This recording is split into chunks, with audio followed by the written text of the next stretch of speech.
When my uncle's will was read, I expected sadness. Instead, I discovered my cousin's shocking betrayal and a hidden plan to take everything. My name's Ethan Ross, I'm 29, and until last spring, I thought my family was, well, dysfunctional, sure, but not dangerous. That illusion broke at 2:47 a.m. on a rainy Thursday when my phone lit up with my mother's name. Her voice was trembling. "Ethan, your Uncle Martin has gone heart attack. The will's being read next week. You should be here." I was in my small Denver apartment, staring at the ceiling, trying to swallow the lump in my throat. Uncle Martin wasn't just family, he was the only one who'd believed in me after my dad's bankruptcy. He'd lent me $5,000 to start my photography business. I still owed him $1,200. On Monday morning, I was driving into the old neighborhood in Boulder, Colorado. The air smelled of wet pine, and every house seemed smaller than I remembered except Martin's place, a sprawling brick home with white shutters and a porch swing that never stopped moving, even in still air. Inside, the mood was thick with forced politeness. My cousin Logan, 32, greeted me with a smile that didn't reach his eyes. His wife, Sophie, hovered near the kitchen, whispering into her phone. At the dining table sat my mother, my Aunt Claire, and a lawyer named Mr. Hastings, who looked like he'd been carved from granite. A thick envelope lay in front of him. He cleared his throat. "Let's begin." The will was standard at first, small bequests to charities, keepsakes to friends. Then Hastings paused. His eyes flicked to Logan. "And the estate, valued at $2.04 million, is to be left in its entirety to—" He stopped mid-sentence, frowning. This isn't the final version." The room froze. "What do you mean?" I asked. Hastings pulled out a second sheet from his briefcase, one I hadn't seen him take out. His hand trembled slightly as he read it. This version named someone else entirely. I could feel everyone's eyes drilling into me. And then Hastings said the name. It was mine. The silence after Hastings said my name was suffocating. My mother's eyes widened. "Ethan, are you sure?" Hastings adjusted his glasses. "This is the will dated February 11th of this year, signed and notarized. According to this, Ethan Ross is the sole beneficiary of the estate." Logan's chair scraped against the hardwood. "That's impossible," he snapped. "Martin told me he promised this place was going to me. I've been taking care of the house for years." I bit back my first instinct, which was to laugh. Logan hadn't set foot here in months. Sophie's voice was sweet poison. "Maybe Ethan pressured him. You know Martin wasn't in great health." I leaned forward. "That's a hell of an accusation, Sophie. I haven't even seen him since Christmas." Hastings raised a hand. "Everyone please, there's a problem. There are two wills. One leaves everything to Logan. One leaves everything to Ethan. We'll need to authenticate them." The clock in the hallway ticked too loud. I could feel my pulse in my ears. Logan's tone turned icy. "Or we could just settle this privately. You don't even live here. Ethan, you wouldn't know what to do with the property or the investments. Martin's portfolio alone is worth over $1.06 million. Why don't you just take a smaller payout and let me handle things?" I stared at him. "You mean let you take everything and hand me crumbs?" He smirked. "Call it family courtesy." That's when my mother spoke, voice tight. "Ethan, there's something you should know about Logan."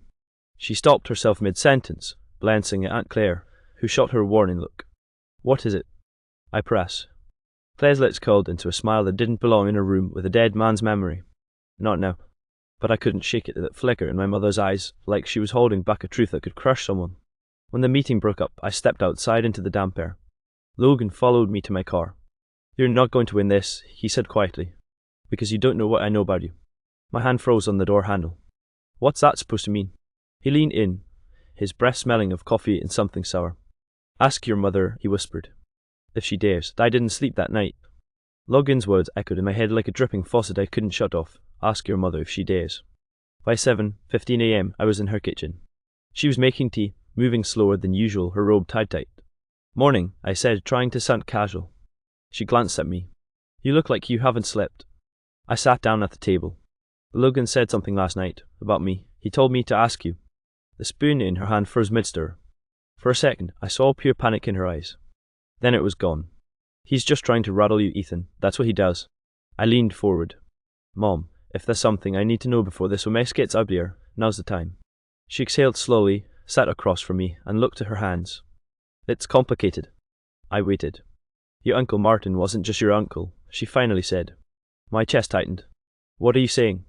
She hesitated, then looked up. "He was your father's half-brother. Same father, different mothers, which means Martin may have had legal obligations toward you. That's probably why he changed the will." I frowned. "That's not exactly scandalous. Why hide it?" She didn't answer. Before I could push further, her phone rang.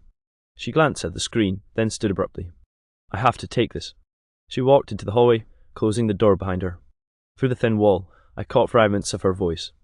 No, I didn't tell him yes. I know what's at stake. He can't find out about the house in Aspen. The house in Aspen. Martin never mentioned it. I pulled out my phone and Googled property records. My fingers shook when I found it, an estate valued at $3.08 million, listed under a trust with my mother's name on it. By the time she returned, I had the page open on my screen. What's this? I asked, turning it toward her. Her face drained of colour. You shouldn't have found that, she whispered. Before I could reply, there was a knock at the door. It was Sophie. She was holding a manila folder.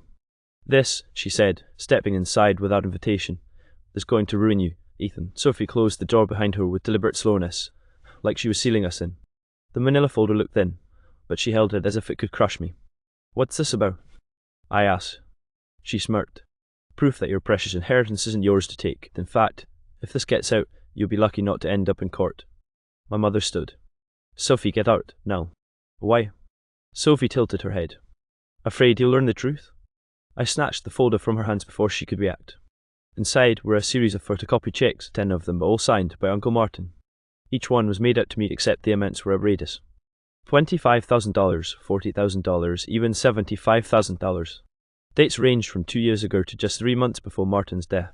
I've never seen these, I said. Sophie shrugged. That's not what the bank will think. They'll say you drained Martin's accounts while he was sick. Elder financial abuse and nasty charge. Logan's already talking to a lawyer. This is fake, I said flatly. Will not formed in my stomach. The signatures looked exactly like Martin's. My mother grabbed the folder and shoved it back at Sophie. You think this will hold up? Martin kept meticulous records. If he gave Ethan money, there'd be receipts. Sophie smiled like a cat toying with a bird. You're assuming the point is to win in court. It's not. The point is to scare him into walking away. She moved toward the door, then stopped. Oh, and Ethan, that Aspen house you just found online, Logan knows all about it. He's wondering why it's in your mother's name and not Martin's. My mother stiffened, but Sophie was already gone. I turned to Mom. Tell me right now what is going on with that house. She sank into a chair. It's not Martin's house. She hesitated, then dropped the bomb. It's your father's, and the reason it's in my name is because it was bought with stolen money. The air felt like it had been sucked from the room. Before I could form a word, my phone buzzed. A text from an unknown number. Meet me at Martin's house tonight. 11 p.m. I have proof your cousin killed him. I stared at the text, my pulse pounding. Killed him? No. Heart attack, that's what everyone said. At 10:45 p.m., I was parked a block away from Martin's house, engine off, rain pattering on the windshield. The place loomed in the darkness, porch light flickering. I walked up the steps, every creak of the wood sounding too loud. Inside, the air was colder than outside, like the heat had been off for days. In the living room, a figure stepped out of the shadows and Mr. Hastings, the lawyer. You sent that text? I asked. He nodded. I didn't know who else to trust.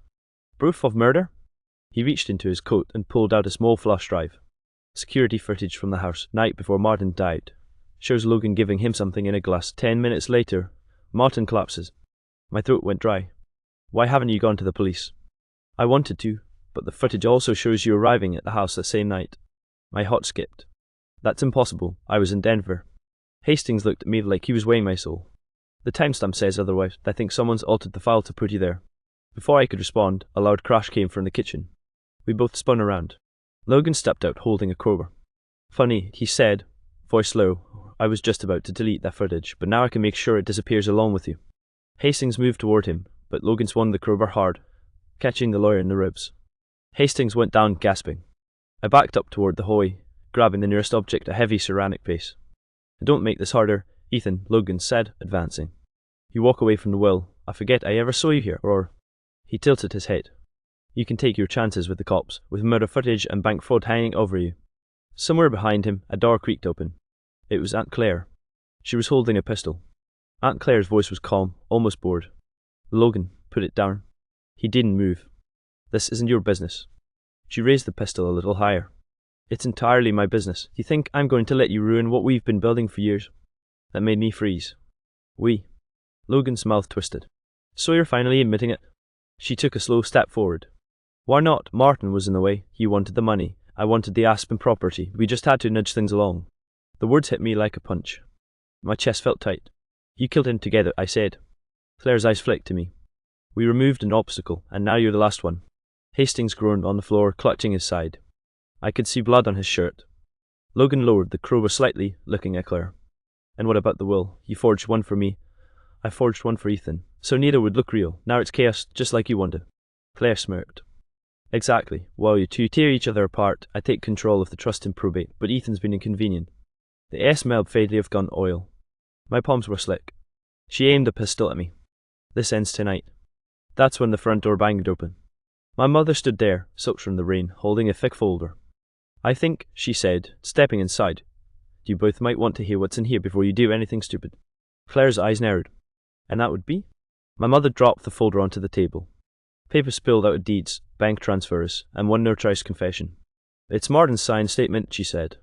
He knew what you were planning, and he left instructions to give it to the police if anything happened to him. For the first time, Claire's composure cracked. But before anyone could react, Logan lunged at my mother. The pistol went off. The gunshot was deafening, the echo rattling in my skull. My mother staggered back, clutching her arm, blood seeping between her fingers. Well, I shouted, rushing toward her. Logan was still mid-lunge when I swung the ceramic face with everything I had. It smashed into the side of his head, sending him sprawling across the floor, the crowbar clattering away. Claire kept the pistol up, but her hands were shaking now. You just don't know when to quit, Ethan. Hastings, still on the ground, coughed. Neither do the police. Red and blue lights flashed through the rain street windows. A moment later, the front door burst open again. This time it was Boulder PD. 2 officers disarmed Claire and hauled Logan to his feet, cuffing him while he cursed. My mother's folder was still on the table. I shoved it toward an officer. Everything's in here, the confession, the forged wills, the bank records. Martin wanted you to have it. They took it without hesitation. Claire and Logan were marched out into the rain, both shouting over each other. By 3:00 a.m, we were at the hospital. Mom's wound wasn't life-threatening, but the doctor said she'd need stitches and rest. I sat beside her bed, exhausted. She reached for my hand. I should have told you everything from the start. The Espen house, Martin's plans. I thought hiding it would protect you. I shook my head. It almost got me killed. A week later, Hastings called. The court had validated Martin's final will, the one naming me sole heir. The estate, the house, everything was mine. But the victory felt heavy. I stood in Martin's empty living room, the smell of his old pipe tobacco still faint in the air. Justice had been served, sure. Logan and Claire were facing charges for conspiracy, fraud, and attempted murder. Still, part of me wished I could go back to the night before the phone call. Back to when my family's worst flaw was just being dysfunctional. As I locked up and stepped into the cold Colorado air, I realized something. Martin hadn't just left me money. He'd left me the truth and the burden of what to do with it. And that, I knew, would stay with me longer than any inheritance ever could.